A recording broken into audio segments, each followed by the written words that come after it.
irmãos e irmãs que nos acompanham neste grupo de reflexão bíblica São Jerônimo. Sejam todos bem-vindos e bem-vindas neste dia 8 de novembro, quarta-feira da 31ª semana do Tempo Comum. Hoje queremos refletir um pouco a partir do texto que a liturgia nos propõe na primeira leitura, a saber, o trecho de Romanos, capítulo 13, versículos de 8 a 10. Antes de mais nada, é importante recordar que nos versículos anteriores, o apóstolo recorda a seus ouvintes o dever de obedecer, de se submeter às autoridades civis, tendo em vista que são autoridades instituídas por Deus e têm como desejo nos conduzir à bondade.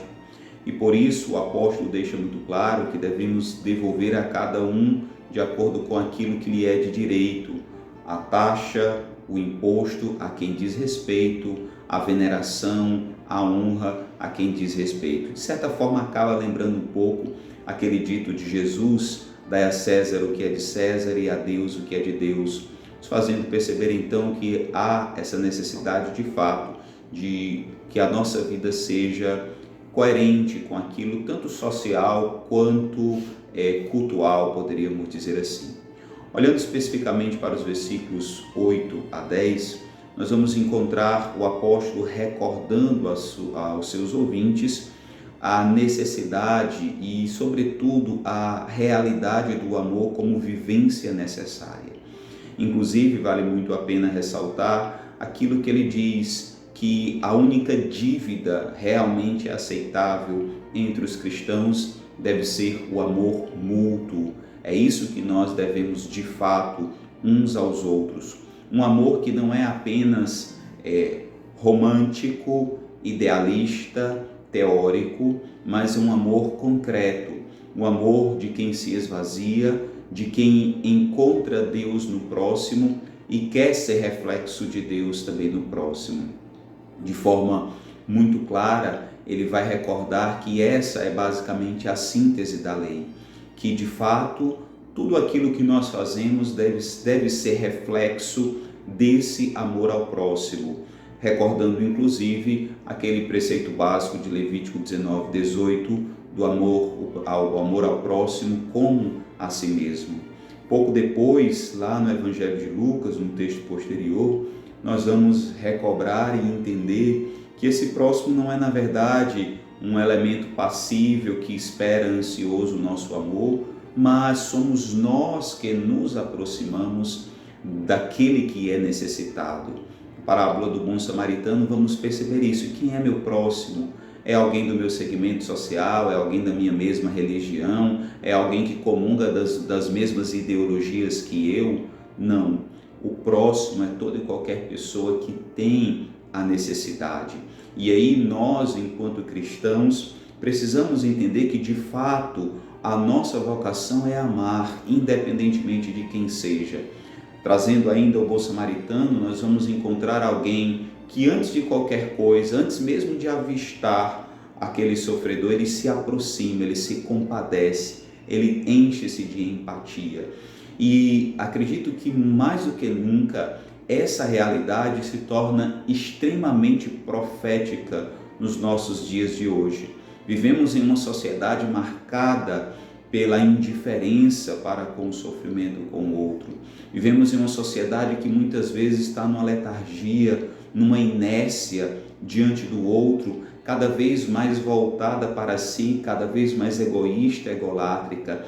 E o princípio básico do amor ao próximo nos ajuda mais uma vez a uma vida kenótica, de saída de nós mesmos e mais uma vez reforçando, não se enganando, não se iludindo com o amor que é apenas teoria, com o amor que é apenas palavras. Infelizmente temos vivido um fenômeno de liquidez ou de fragmentação do amor e infelizmente vamos confundindo qualquer sentimento com amar.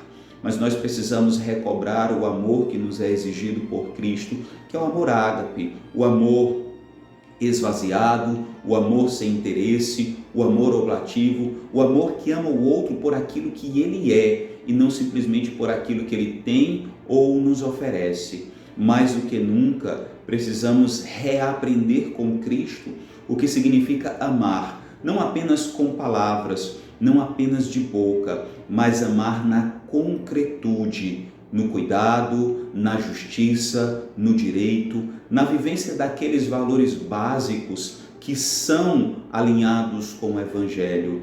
Como diria Santo Agostinho, sim, a partir do momento que nós amamos, nós podemos fazer o que quiser, porque de fato o amor vai nos conduzindo na vontade de Deus.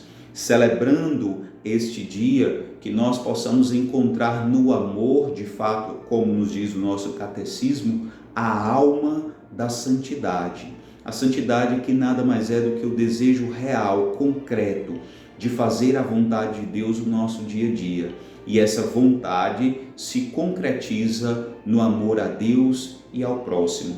Lembrando, inclusive, a primeira carta de São João que nos diz: não pode amar a Deus quem não se vê, quem não ama o irmão a quem se vê.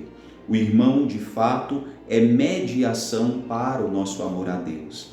Em tempos de conflitos, em tempos de guerra, em tempos de individualismo e de tanta indiferença para com o outro, precisamos urgentemente reaprender a amar, porque de fato é no amor que se encontra a vontade de Deus, o qual nos criou no amor, por amor e para o amor, que vivenciando a concretude dessa realidade, nós possamos nos colocar num caminho de obediência a Deus, que nos chama a amar o próximo como a nós mesmos. Esta é a síntese da lei, não simplesmente diversos outros mandamentos, mas amar a Deus e amar ao próximo como uma confluência, não como uma oposição, não como uma contraposição. Mas precisamos entender que, de fato, a Deus nós verdadeiramente amamos no próximo, no cuidado, na bondade, na compaixão, na empatia. Que Cristo Jesus nos faça mais empáticos diante do sofrimento uns dos outros e, de fato, que nós possamos amar como Jesus amou. Esse qualitativo é importante, não é de qualquer forma, é amar como Jesus amou. É uma exigência árdua, principalmente em tempos de esvaziamentos do amar, mas que nós possamos em Cristo redescobrir o que significa isso. Que Deus nos abençoe e nos dê um ótimo dia.